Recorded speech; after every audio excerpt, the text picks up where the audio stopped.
Clap, clap. One day, a young married couple went hiking in the mountains. As the sun began to set, they realized that they were lost.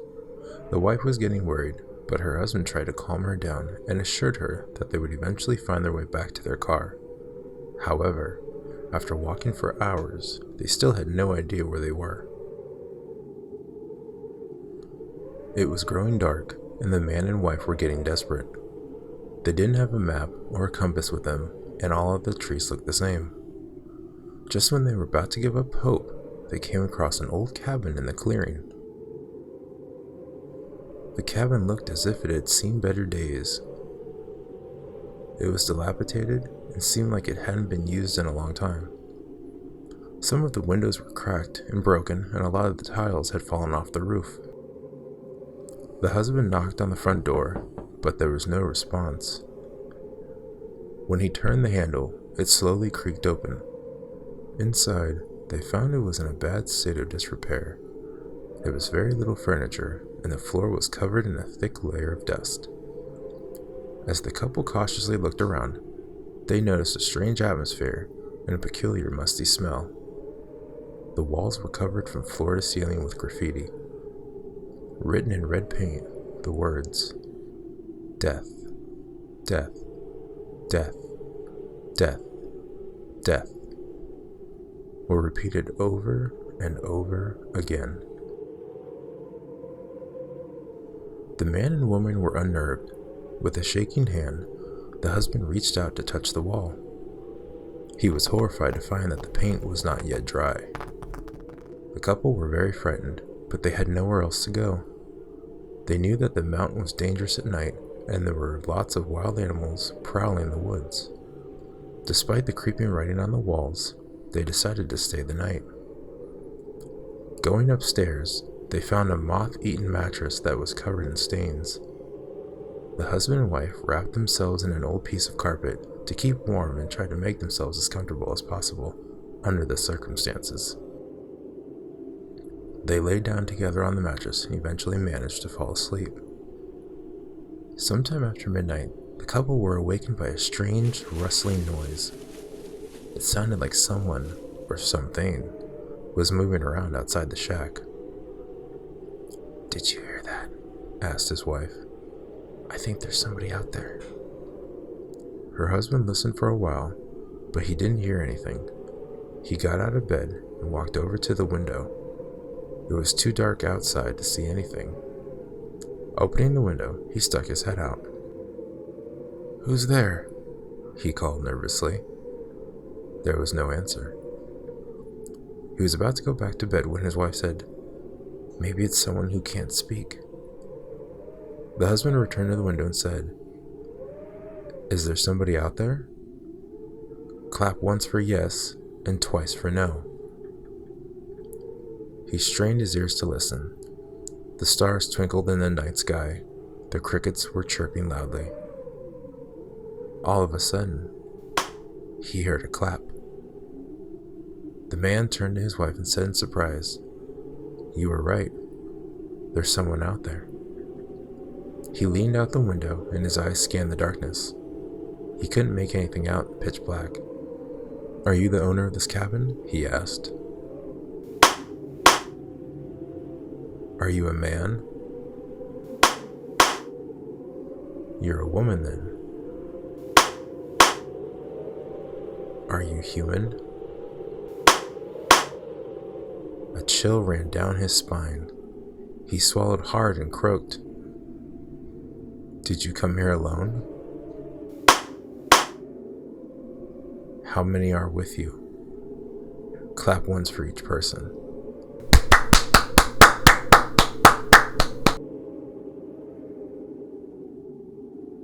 The Old Man.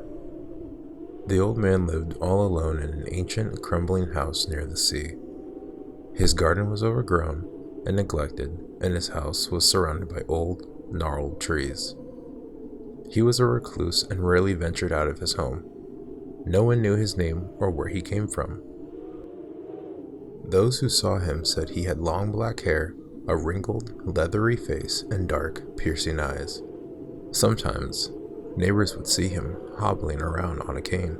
The old man was rumored to be both extremely rich and extremely feeble. There were rumors that he kept a fortune in gold hidden away somewhere in his dusty abode. Young boys loved to taunt the old man, shouting at him and calling him names whenever they passed his house.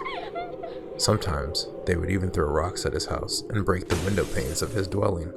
Occasionally, some of the older kids would steal up to his house and peer in through the dusty windows just to catch a glimpse of him.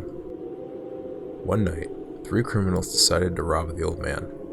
They parked their car outside his house and sat there in the darkness, waiting until the time was right. Their plan was to threaten the old man and make him tell them where his fortune was hidden. If that didn't work, then they would beat it out of him. The moon was shining down on the ancient house and the wind was blowing through the branches of the old, gnarled trees. When the lights in the house went off, 2 of the criminals got out of the car and made their way up to the front door. They put on black masks to cover their faces and rang the doorbell.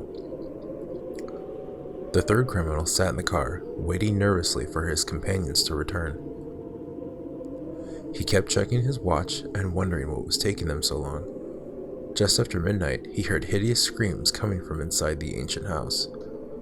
He hoped they didn't beat the old man to death.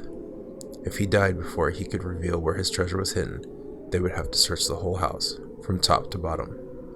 That could take all night.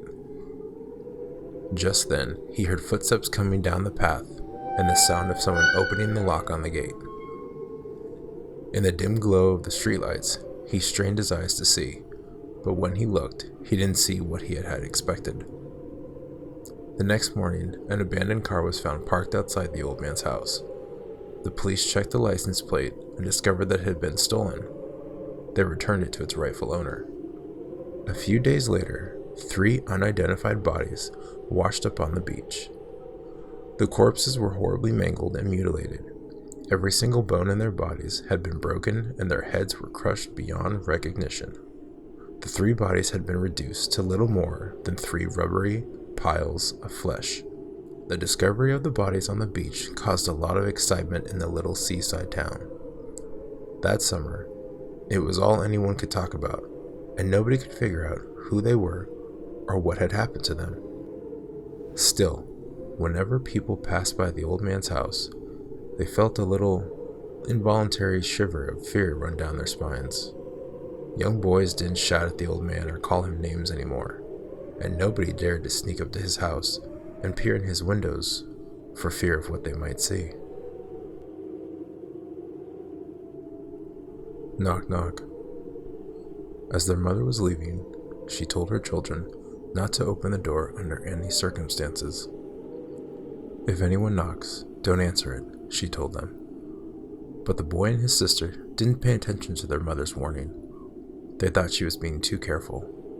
They figured they could take care of themselves in any situation. About an hour after the parents left, the kids heard a knock, knock, knock on the front door. They decided to ignore it, but again, they heard knock, knock, knock. It happened again, and it grew louder each time. Eventually, the girl couldn't stand it anymore, and she told her brother she was going to answer the door. When the boy reminded her of their mother's warning, the girl wouldn't listen. Again, they heard the knock, knock, knock on the door. Finally, the sister went downstairs. Her brother lay on the sofa watching TV. He heard his sister's footsteps walking down the stairs. Again, they heard the knock, knock, knock on the door. Finally, the sister went downstairs. Her brother lay on the sofa watching TV. He heard his sister's footsteps walking down the stairs. He heard her asking loudly, "Who is it?" He heard her open the lock on the front door. Then he heard only silence. He laid there for a while, listening for any noise, but heard nothing. Eventually, he started getting scared. His sister still hadn't returned. He was afraid to call out to his sister, so he sneaked out the back door and made his way to their neighbor's house. When he went into their house, his neighbor was watching the local news channel on TV. The news anchor on TV was talking about a murder.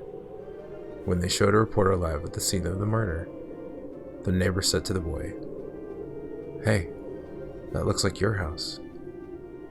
The boy was shaking with fear. That is my house, he said, and that's my front door.